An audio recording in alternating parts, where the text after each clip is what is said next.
Good morning. This is David Gray, news writer with the Livingston Parish News. Here with a special guest today, Mr. Joe Murphy, superintendent of Livingston Parish Public School System. This man is charged with educating the almost 27,000 kids. 27,000. Yeah, okay. I feel like that's a new record. I believe last year was a record. Now this year is another record. That is correct. But we are here talking about another way to, continue that education. Livingston Parish for years has been known as the district that does the most with the least, and this year there's going to be a very important ballot item coming up March 25th. People have been talking about it. A new sales tax to fund employee salary and benefits. So, Mr. Murphy, thank you for coming. Could you kind of explain, what exactly you're here to talk about today? Yeah, thanks for having me this morning. We appreciate the Livingston News taking the time to listen to what we need to say about this. Mr. Gray is correct. We do have a ballot measure on March 25th this year, and it's seeking a 1-cent sales tax that would be parish-wide, and that 1-cent sales tax would be dedicated solely to salaries and benefits for Livingston Parish employees. And it's for all our employees. It doesn't matter whether you're a custodian, a principal, a central office administrator, a bus driver, a school food service worker. It's for all our employees. And we have about 3,700 employees that this would apply to. And I know you kind of talked about how it applies to everyone. Yeah. You, on the other hand, have promised that should this tax pass, and any raise that you would be getting from that is being dead, it would go toward Mighty Moms. And we've announced that last year.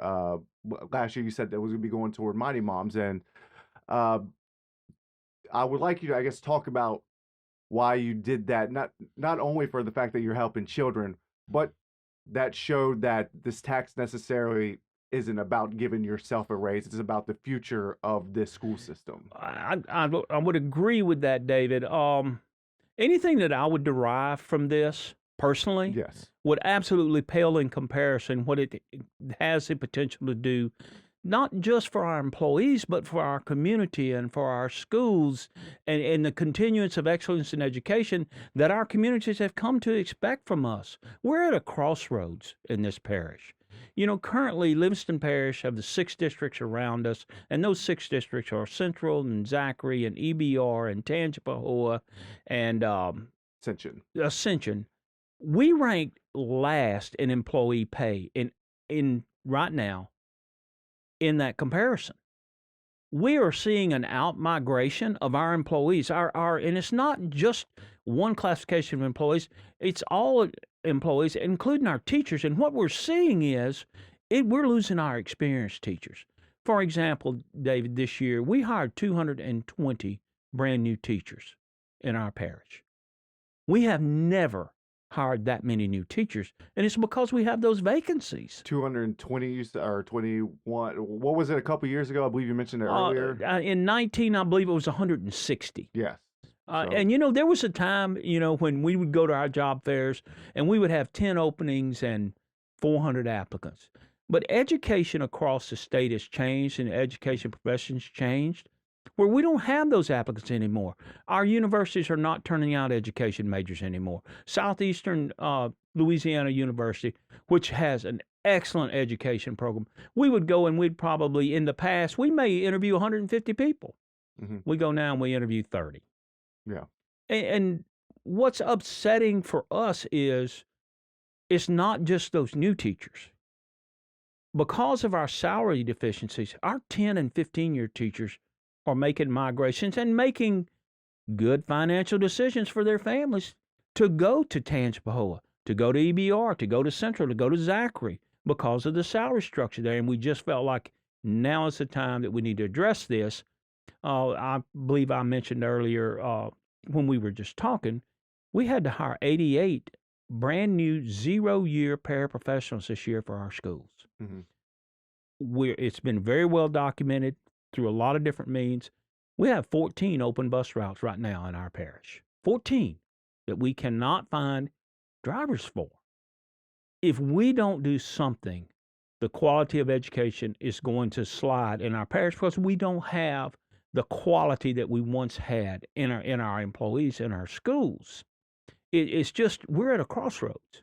This is a critical situation, and this tax measure would create a dedicated funding source for us to rely on. And by the way, it is a 1 cent sales tax for 20 years, and that we're bound to use that for nothing but salaries and benefits for 20 years. The And only way. that's something that I believe y'all made sure is very clear in the language. I Absolutely. think that's the issue that a few years ago when the sheriff's office and school system tried to pass the tax to fund resource officers at every school. I believe that was what a lot of people, reading the comments when they said they voted no on it, is because it wasn't guaranteed that that money would only go toward that. I think that might have been an Yeah, issue. but yes, I guess I'm not asking you if that's an issue, but Well, I do it's remember that was the problem, and this, I guess you're trying to get out ahead. Not that you were thinking of that, but you were trying to make sure people understand nothing from this sales tax can be used for anything other than what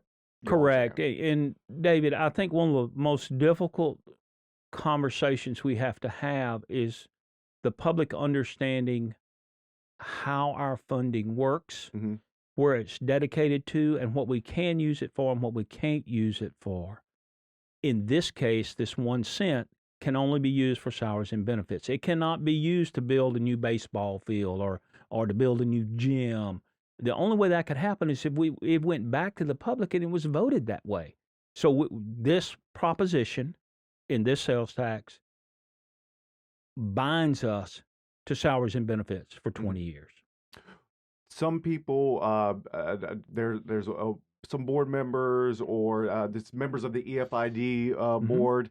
They've asked for outside auditors. Just Yeah. kind of look at the books and see where you could come up with money. Now, I guess the key thing to know with this discussion is this sales tax is expected to generate 24 Right at million, 24 million. and to be able to give a 10% raise or $2,500 floor Hmm. to all your employees, that would be about 20 million, I That believe. is correct. So I guess to those saying do it outside auditor, have an outside auditor come and look at the books to see where you could find that wiggle room. Have y'all thought about that? Would that even be possible to find $20 million hidden within your budget? David, with all due respect, there's no way that we could possibly find $20 million to do an initiative like this. I don't know if people understand this. We do have an independent outside auditor. Hannity Bourgeois is a firm that comes in. They're not associated with us. We contract with them just like we would anybody else. We have a second independent firm called Falk and Winkler who goes into our schools and audits our schools. Now, there is a possibility of us entering a phase 2 if this phase 1 is successful. There are consulting companies that work with school districts across the nation. I've spoken to one personally, spent about an hour with the gentleman, where they would come in and do a salary analysis of our overall structure. What we found when we looked at this was our beginning salaries, while they're last among those 6 districts, are not that far off. We can be competitive there. As a matter of fact, if this passes, almost all our categories will go to first in the region. But what we found is as experience scale goes up in our employees, our salaries are even less competitive. Mm-hmm. That second phase we would be able to contract with an outside consulting firm. They would make recommendations on what we need to do, and then we would take that to the board.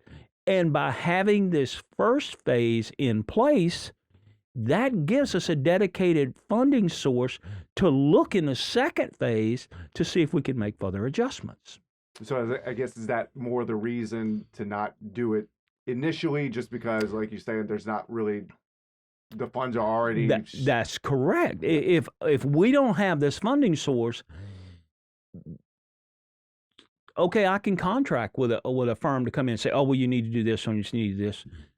But if I don't have the funding to dedicate to that recommendation, what good would it do us to be for the recommendation? The board has to have monies that they know are stable. And I think one of the things that maybe people don't understand is when we adjust our salary schedule, when we give a raise, that money is in perpetuity. Mm-hmm. We can never reduce that. We can't go back and say, "Oh, I'm sorry, we've had a bad year. We're going to have to take back some of the money we gave you." That's not the way it works. The only way we could address that, which nobody wants to talk about, and we've had to do it once in this parish back in 2007, I believe, is reduction in force where people get laid off. I think we laid off like 41 or 42 positions then because we were $10 million short. We don't want to get in that situation. So by creating this dedicated funding source, not only does it give us that immediate 10% and $2,500, it gives us the ability to, in the future, to look at this and say, okay, we can make this adjustment because we know this revenue is going to be there. And just explaining a little bit to people who are doing the math, saying you're going to maybe get 24 million, it costs 20 million. What happens to the other 4 million? You've talked about it with me some, but talk about I guess what happens with should there be any excess over that 20 million to give the races? What happens? Certainly. It's not necessarily different than doing your own checkbook at home. If you have an income of $1,000, do you budget $1,000? No, you don't, because you've got to have a little bit of excess for emergencies, for something that arises that you didn't expect. So if we say it's going to raise 24 and it costs 20, that's $4 million. We're going to assure that we have a 25% reserve in this fund. That way, if there's an expected downturn in economic activity in our parish, we can weather the storm. However, I want everybody to clearly understand this. While we're going to maintain, and if you take $20 million and 24, that means the reserve would be about $4.75 million. In other words, we got to keep $4.75 million in that account in case we have something that we have to address, in case something happens. And Lord knows we didn't expect 2016 to happen, and we didn't expect a COVID pandemic to happen in 2019 either. So that reserve has to be there. But if that reserve exceeds that 25%, exceeds that $4.75 million, that money will automatically be directed back to the employees in a one-time supplement, or if it's sustainable enough, in another raise. So the maximum we would have ever in the fund is 25% over what it costs us to pay for those raises. And you mentioned supplemental pay. That's something that y'all have done periodically over the years. The 13th check I believe last summer, $12 million package that included a bunch of a raise supplement, another part-time supplements. That's one of the things, even though those are, great and appreciated, everybody loves getting more money, but that doesn't address the issue that y'all are facing. It doesn't address a salary issue. In essence, everybody's happy short term because it's money they didn't expect. Mm-hmm. Okay, if you look at it from an employee's perspective, when we, this last year, we gave $1,000 supplement plus a 3% bonus to every employee. That's wonderful, and that's great.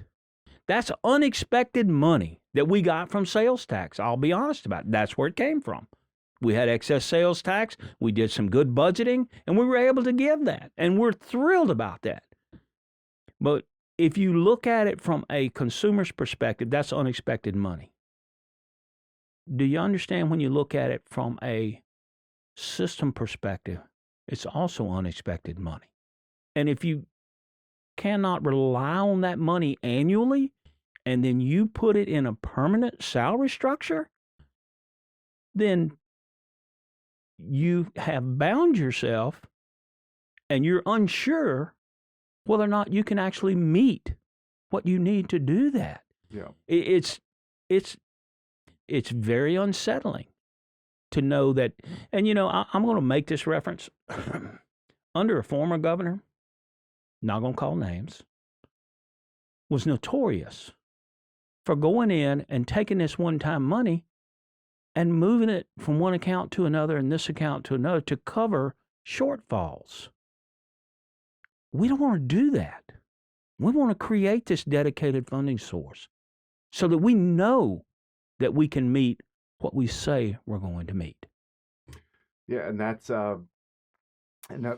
something that y'all told y'all's employees as well. I believe y'all Hmm. recently did a survey of your We did. employees, and you had, from what you were telling us earlier, had a higher than average response rate to that survey, kind of highlighting the importance of this to your employees. Absolutely. I think, traditionally when you do surveys, if you get anywhere from a 5 to, I'm going to say, I'll be generous and say 15% response rate on a survey, people would normally be very happy about that. Do y'all normally do? Or do y'all do surveys regularly We with your do them. employees? We do them Hmm. occasionally. We do.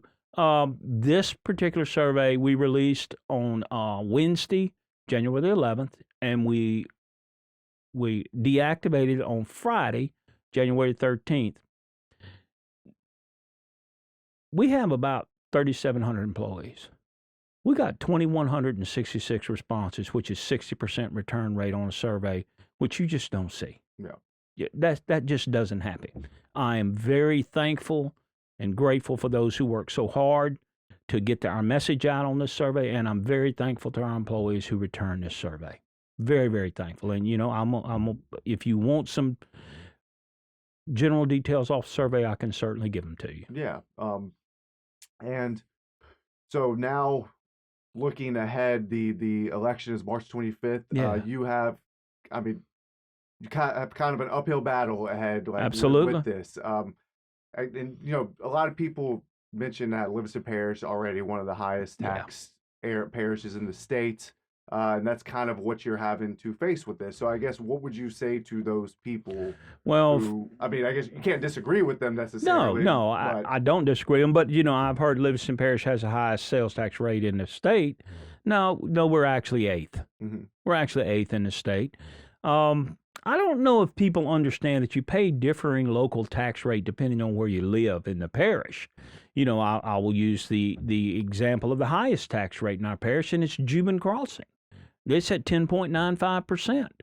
But the local tax rates across this parish range from 8.45% all the way to that 10.95%, which is already a Juban Crossing. So I hear that refrain a lot that we're the highest. We're not the highest. Are we in the top 10? Yeah, we are. We're eighth right now. We surely are. So, um, I guess my question would be, this is a penny on a dollar. A penny on a dollar. And the one thing I want to make absolutely clear today, this tax does not include. In other words, these things are exempt from this tax. Groceries, prescription medicine, prescribed medical equipment, and fuel. Now, I've heard people say, well, this tax will affect our lowest income people the most. No, it really won't. Because the less disposable income you have, the less this is going to impact you. So I've heard, well, if I go buy a car, and I'll just use an example, $50,000 car, it's going to cost me at a 1%. It would cost you another $500. But I believe most people are going to finance that vehicle for a minimum of 72 months or 60 months, 5 years. So therefore, it's $100 a year. And then if you take your payments and you divide them into 12, you're going to see a nominal difference. And I truly believe these exemptions will have a tremendous impact on how much this tax will cost the citizens in Livingston Parish. Most citizens will see a very small impact. I'm going to say this, and I can't back it up with absolute hard figures. I have a person that I talk to who actually does an extensive budgeting process, has a family, married, a spouse, 2 children. She did the budgeting on this particular tax in her household. $91 a year. $91 a year is what this tax will cost her. I've also heard this, David. Well, we're asking our employees to pay for their own raises. Folks, public servants, employees, which we're all public servants, salaries have always come from taxes. That's where they come from. Let me give you an analogy. the minimum raise is $2,500. In order for an employee to spend up every penny of that $2,500, they would have to spend $250,000 in order to eat it up. If the employee who's got $2,500 goes out and this tax costs them $500, well, then they would still see an immediate increase of $2,000. So the fact that our employees are asked to pay for their own raise, first of all, our employees' salaries come from taxes. They do. And plus, you would have to have an exorbitant amount of spending for you to be able to pay for this raise. And I guess kind of to wrap up this podcast, one of the, I guess, questions I have, but you kind of touched on it some, is why now? Because historically, Livingston Parish has always been, the bottom part of pay, bottom part of money coming in, but still consistently ranks up there. Y'all have that's one of the mantras that I hear all the time at school board meetings. We do the most with less. Yes. That's one of the first things I heard when I started covering this parish. And so why now? I guess, why now is this becoming such an issue? It's because of the out-migration of our employees and the difficulty we have maintaining the quality of education. I would hope that people would see this not only as a school issue, but a community issue. Listen, we have a great community. I live in Livingston Parish. I love being here. Wouldn't want to be anywhere else. And the quality of education is one of the reasons we have the good things in Livingston Parish. It's not the only thing. Health and safety out here is outstanding. People come here for our schools, for our law enforcement, for available land, and for development. And I know that's a kind of a touchy subject right now in Livingston Parish anyway. But the time is now. We didn't feel like we could wait anymore and see this problem become worse. Now, I will admit, COVID probably exacerbated this particular situation. People seem less willing to be involved and less willing to be employed. So it probably sped up this process. We did consider, timing on this, but we felt like we were at the point where we just could not wait any longer and see the situation deteriorate anymore and meet the expectations that our parents and our communities have of our schools. Listen, they expect excellence from our schools. Lord have mercy. About a month ago at a board meeting, 2 of our high schools were recognized as 92 schools worldwide were recognized for their academic extension. 2 of them is in Livingston Parish. Let me give you another, what I find truly. So why are we doing this now? Just last week, we went and met with our teachers of the year across Livingston Parish. We have an elementary teacher of the year, a middle school, and a high school teacher of the year. In the midst of all that, and they're wonderful, and I enjoyed seeing them, and I enjoyed celebrating them. Here's what's unique about them. All 3 of them were children in our schools, grew up in our schools, went through our schools, and they decided they were going to dedicate their life and career right here in Livingston Parish. That's why we're doing it right now. We want our people to stay. We want our people to be happy, and we want our people to be successful. Please, I'm not going to ask you to vote for or against, but I'm going to ask you on March 25th to go out and cast your ballot. And people, you mentioned at the last board meeting, there's information now, a whole website dedicated to there this. is. So if you want to mention yeah, that, I do. Thank you for bringing that up. As a matter of fact, there's a couple things I want to mention. We do have a brand new website dedicated. If anybody wants to know about this, what it's about, the purpose of it, have information on it, look at all the documentation for it, it's available at Livingston, that's Livingston, 1, as in the numeral 1, cent.com. That's Livingston one, the numeral, sent.com. All the information about this is there. And another thing I'd like to mention before I leave today is we are scheduled for some public meetings on this. On February the 7th at 5:30 p.m., we'll be at Denham High in the cafeteria. The same evening at 7 p.m., we'll be at Live Oak High in the cafeteria. These are public meetings.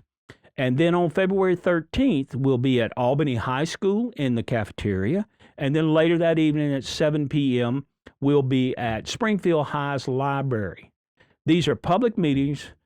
The public is welcome to come out. We'll have some comment cards where you can fill them out. We'll answer questions, and certainly we'll do a little presentation. But the real premise behind those meetings is to inform and answer questions from the public. So we look forward to seeing you in those meetings if you'd like to come out and find out more about this. Yes. Well, I believe that's it for us here today. Thank you, Mr. Joe Murphy, for coming and stopping by. I know for you this is an important topic. Important issue that y'all are facing, and one that could have long-lasting effects in this parish. David, this is truly our chance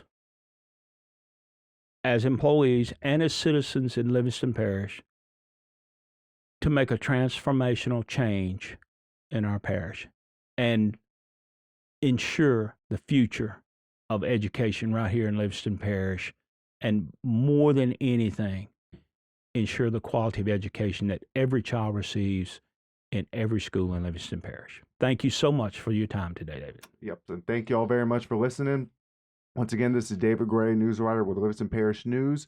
You can follow us on our website, www.livingstonparishnews.com. We're also in print once a week on Thursdays, and you can follow us on all the social media platforms. That's Twitter, Facebook, Twitter, LinkedIn, Instagram, and YouTube. We're all there, and we post our content daily. So see y'all next time.